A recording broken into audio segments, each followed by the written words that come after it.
Well, thank you so much, everyone, for joining us today and for joining us online. We're standing here in Northeast Calgary on this land where people have been gathering for thousands of years. I'm joined today by three of my colleagues, the MLA for Calgary-Buller-McCall, and I think we are standing in Calgary-Buller-McCall, yes? No. I never know where the boundary is across the street, and our Shadow Minister of Justice, Irfan Sabir. We're also joined by the MLA for Calgary Northeast and our Shadow Minister of Service Alberta, Gurinder Brar, and by the MLA for Calgary Foothills and our Shadow Minister of Finance, Cord Ellingson. I wanted to gather here, not only because we're very close to my house, but because this is a neighborhood, and particularly exactly where we're standing, you see a whole bunch of very small businesses. It's a neighborhood of entrepreneurs. It's a neighborhood of job creators. It's a neighborhood where people work hard to make their dreams come true and to create employment and create a vibrant economy. And I wanted to come here today to really acknowledge the fact that this morning we had yet another absolutely dismal jobs report showing that the United Conservative Party is doing a terrible job of managing the economy, a terrible job for young people, and a terrible job on creating and sustaining jobs for anyone other than themselves. So first, the facts. Alberta now has the highest unemployment rate outside of the Atlantic provinces, the second highest in the country, considerably higher than our neighbours in Saskatchewan and in British Columbia. That unemployment rate has increased by nearly 300 basis points, by nearly 3 points, since Danielle Smith took office. It now stands considerably higher than when the NDP left office. Despite the UCP's consistent promises on jobs in the economy, they have failed over and over again. And perhaps most troubling is the increase in youth unemployment, which stands at record high levels, particularly for young men. Young people in this province are losing hope that they'll ever be able to get a decent job, that they'll ever be able to save up and to buy a home. And the UCP is just interested in political headlines. This week they finally, after 6 years in power, they finally unveiled a job strategy. I was pretty excited about that. I thought finally we're starting to see some action here. But the job strategy is word soup. It's a bunch of buzzwords. It seems focused on letting people know about jobs that exist. Newsflash, there are not enough jobs.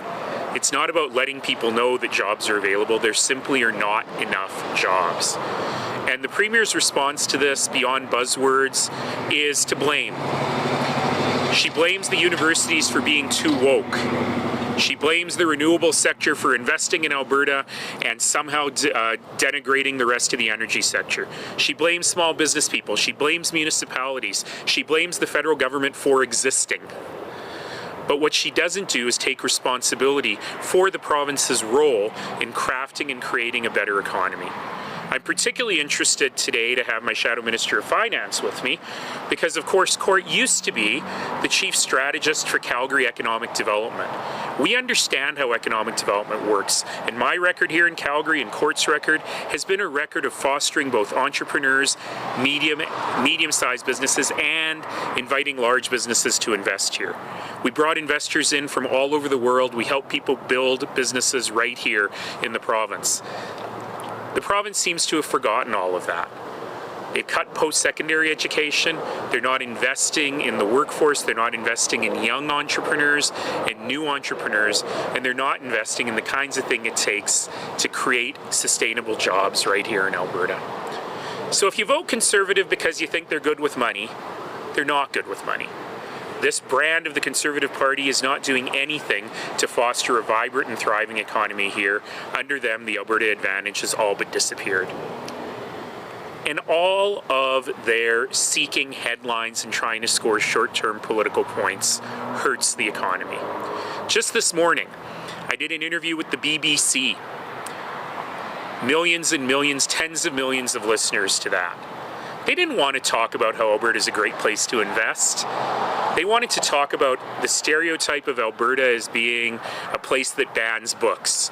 They asked me about living in a socially conservative place. And I had to do the Premier's job for her.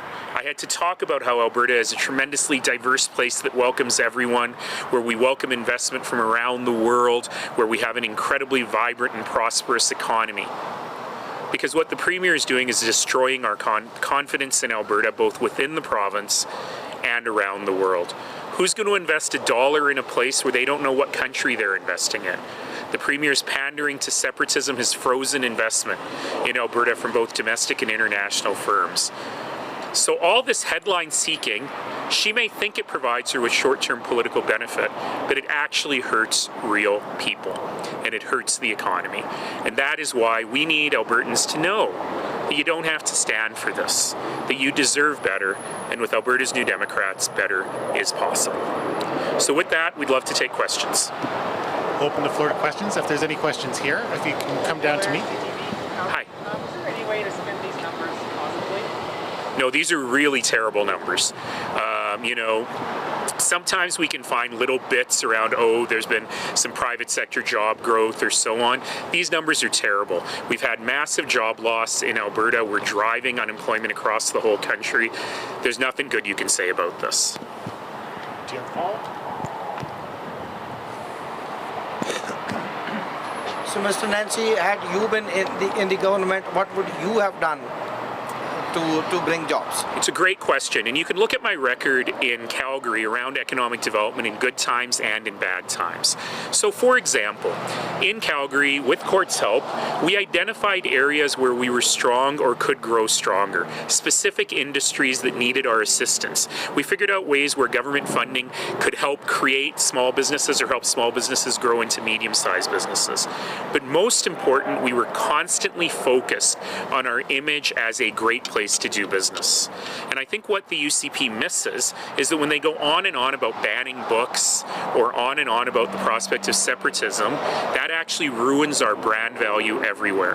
Alberta Advantage was true, but it was also a brand that we had, that people knew that if they invested here, they'd have a stable environment, the politics wouldn't change, and people were focused on being business friendly. And this UCP government does none of those things. I have the record of doing that, of building an economy, and that's what we have to focus on now. Do you have a follow-up? Okay, we are going to go to the lines now.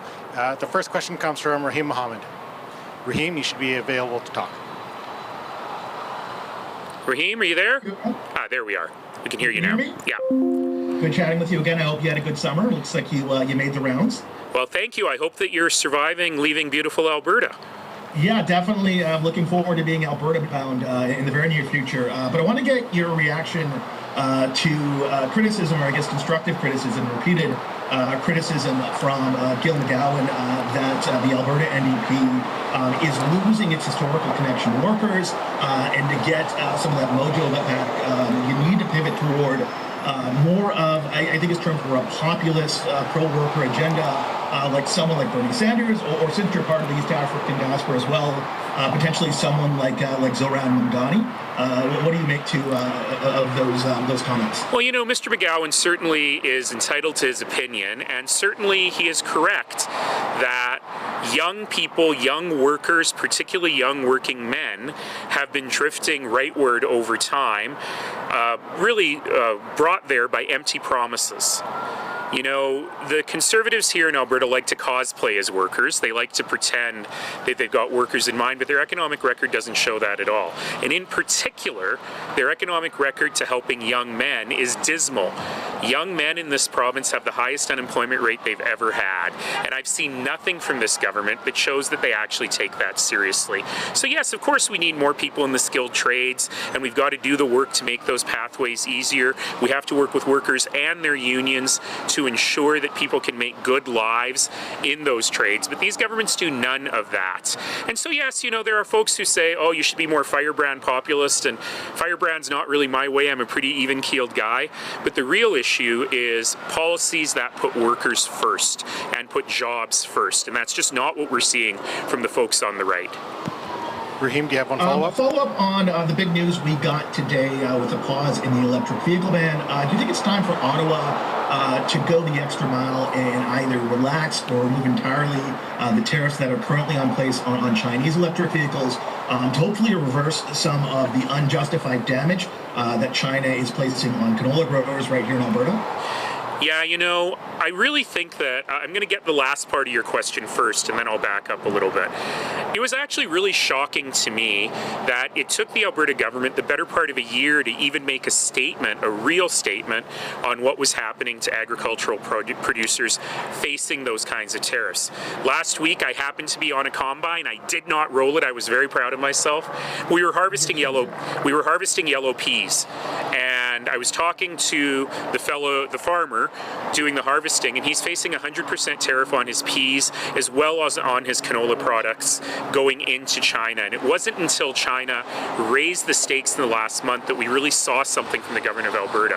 Now I understand that the Premier of Saskatchewan is going to China, that the federal government is sending representatives. I do not know if anyone from Alberta is going on that mission. It's critical. We need to be able to open up these markets for our agricultural producers in China, in India, as well as everywhere around the world, so we're not so dependent on the United States. And that means sitting down and making a deal. And we've got to be able to make a deal that's a win-win. And I think we will see that. You know, the ban on Chinese EVs is a little bit outside of my pay grade, but it's very obvious that that was put in place to avoid this kind of thing from happening. As a result of pressure from the United States.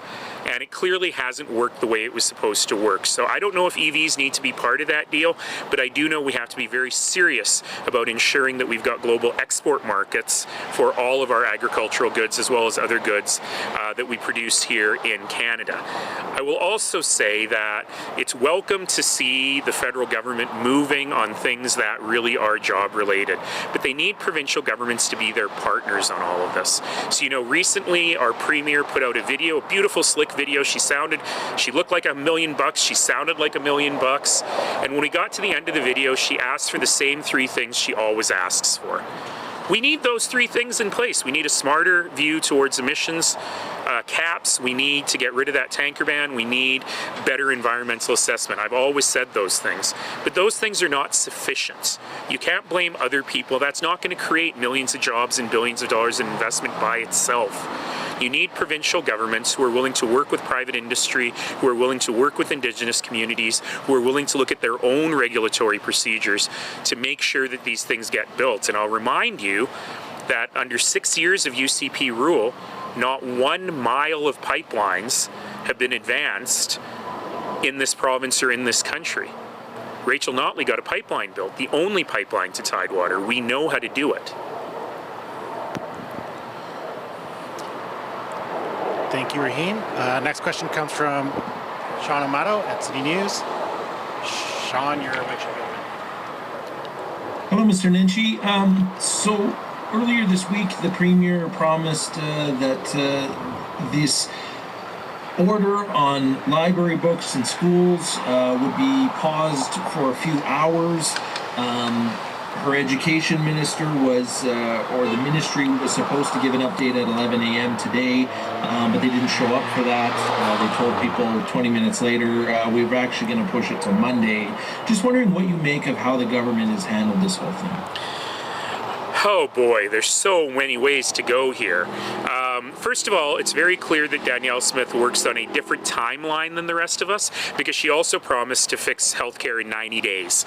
It's been 1,000 days and things are much worse than they've ever been. So she was going to fix the book ban in 2 hours, and it's been, I think, 4 days now, and certainly it'll be longer than that. And I can tell you exactly what's going on, which is the province made an ideological commitment in the hopes that it would help them in the Edmonton-Ellerslie by-election. And now they're trying to figure out how to actually implement that commitment. The ministerial order was terrible. It read like it was written by ChatGPT, and anyone who read that order in July knew exactly what was going to happen, which is books like The Handmaid's Tale would get banned. When that happened, and also the Premier's favorite book on right-wing ideology got banned, she woke up and said, "That's not what I meant." Well, Premier, it is what you wrote. And now she's intimating that actually it's just about gay comic books. It's just about images, probably LGBT images that she doesn't want elementary school students to see. Nobody disagrees with that. Nobody in the province thinks that we should have age-inappropriate school materials. But when they finally released the list of schools that had these materials, none of them were elementary schools. So this was all on a false premise to begin with. So one of two things is happening behind the scenes right now. Either they're going to get rid of all those restrictions and just say, listen, we don't want explicit comic books in elementary schools, or they're going to try and circle it and keep the restrictions in place and put in an exemption for literary classics or works of literary merit. That's what the US right has tried to do. It has failed every time. So if I were giving advice to the Premier, who's going to make her bureaucrats work all weekend to try and resolve this situation, I would just say, tell them to back down and write a one-sentence ministerial order that says school boards should strive to ensure that all materials in every school are age appropriate, period. And then, how about this? Fund schools. Make a deal with the teachers. Reduce class sizes. Get classrooms out of libraries so we have libraries again, and fund teacher librarians to do their job to make sure that kids have access to age appropriate materials. It's not that complicated. Sean, do you have a follow-up? Yeah, just wondering if you looked at some of the more extreme examples, the 4 books, the graphic novels that the government has provided. We've been trying to get some explanations from school boards about how those ended up in schools. But would you agree with the government that it's not appropriate to have those in there, or do you also want some answers from the school boards about how those books got in there in the first place? I mean, the funny thing about this is the government is all up in arms about these graphic images, and yet they're the ones who keep distributing the graphic images. They love to post to them. They love to send people to them so that they can see them and be shocked. And look, this is the job of teacher librarians to figure out. And I'll be very clear on this. When the minister finally told us the schools that he was concerned about, they were not elementary schools. They were middle schools and high schools. And we need to be clear that sometimes middle school and high school students are exposed to materials that elementary students should not be exposed to. Simple as that. So yes, there needs to be common sense policy here. We need to fund teacher librarians to do their jobs, but we also need to ensure that students are exposed to ideas that challenge them. So I'll give you one example. I remember in high school reading Margaret Lawrence's The Diviners, which is one of the books on the list of being banned. It is a very explicit book, but that's not what I remember about it. What I remember about it was all that explicitness was really talking about the role of women growing up in that society and how they were reduced to just being their bodies. This stuff matters. When you think about The Color Purple, there are shocking scenes in The Color Purple. But how else do you learn about the dehumanization of black women in that time period? So these are the things, we can't go so far as to bubble wrap our students in a world where they are exposed to hardcore pornography on the internet every single day. Instead, we have to train them and give them the skills they need to navigate a complex and difficult world, and a world that's forcing them to grow up too young. And I don't think the Premier has ever thought about the broader implications of what she's doing. She just wanted to shock people and get people fired up and ignite a culture war, instead of really thinking about what students need to be protected from and how we keep everyone in our schools safe. Thank you, Sean.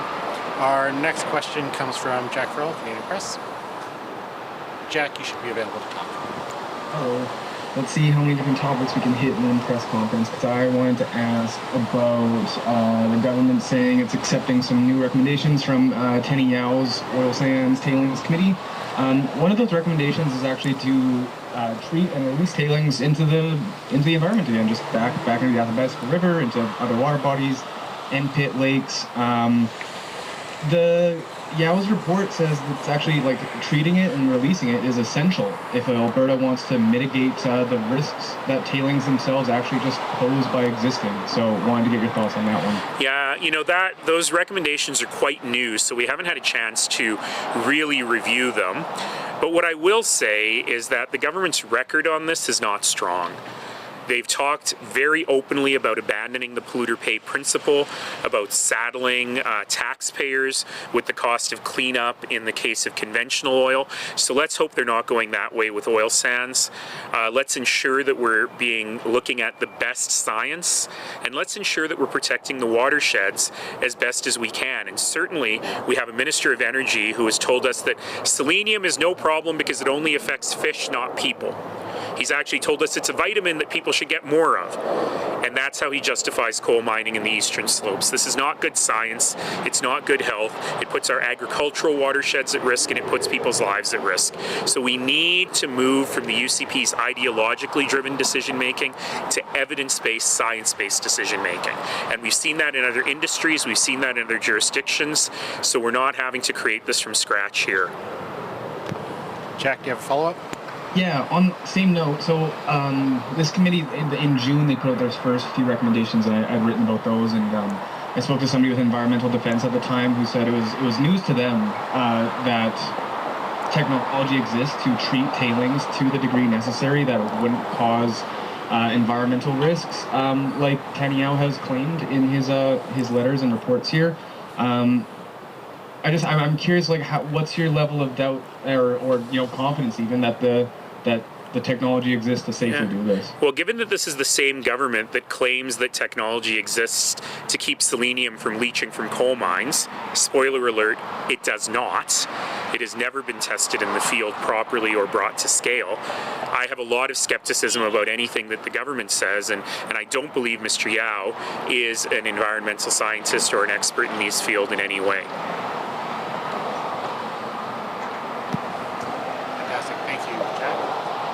Question comes from Catherine Krakowski from Alberta today.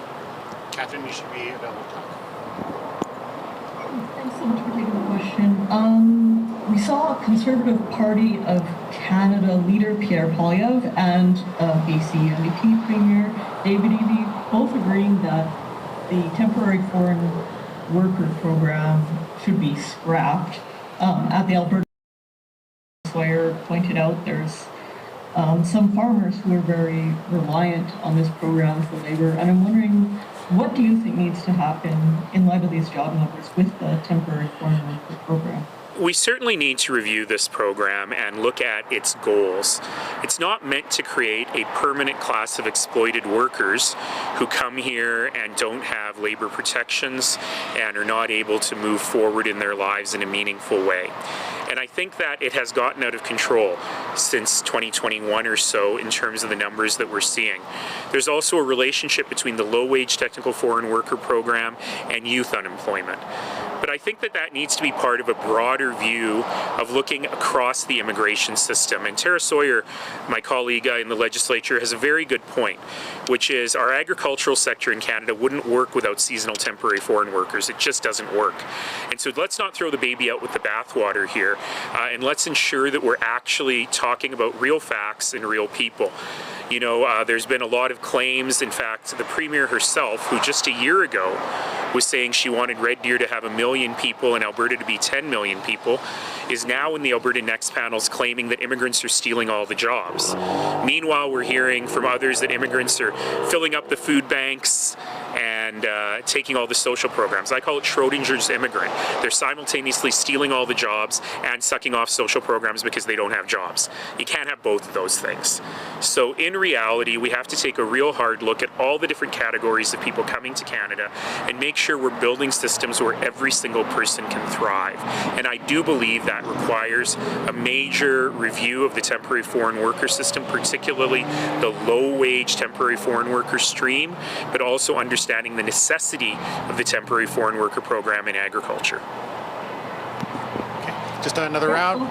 Yeah, follow-up. I know you'd address off the top some of the things you would do differently, but I'm wondering what specifically for youth needs to change, because as you mentioned, we have the higher than usual youth unemployment. Well, let's start with the fact that when the UCP took power in 2019, They cut post-secondary education of all kinds by the largest amount it had ever been cut. They essentially took out the same amount of money out of the system that would be 3 or 4 universities, 3 or 4 brand new universities across Alberta. So we've got to take this seriously. We've got to make sure that we're training people, that people have the opportunity to be educated, that we've got good student loans in place. I'll give you one very simple example. The UCP ended the summer temporary employment program, which was allowing for summer jobs for students, which both helped nonprofits and small businesses, but also gave students that required work experience. So there are problems small and big here, but systemically, we need to ensure that students have access to the best public education, that we're not paying the lowest per student fees in the country for public education in overcrowded, overly complex classrooms where people are not getting the skills they need in order to succeed as citizens and as workers in the community.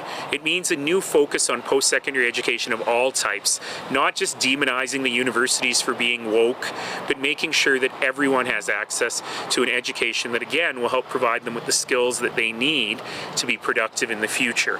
It means focusing in on providing incentives to employers to hire young people and to hire young Albertans, starting with rejuvenating or reinstating the summer temporary employment program. So there's a lot of things we can do specifically, but first of all, we have to acknowledge it's a concern, we have to focus on it, and we have to take the ideology out of it, something that this government has never shown they're willing to do. Fantastic, thank you. One more round for questions on site. All right. Thank you, everyone. That concludes our questions for today. Thanks, everyone. Have a great weekend.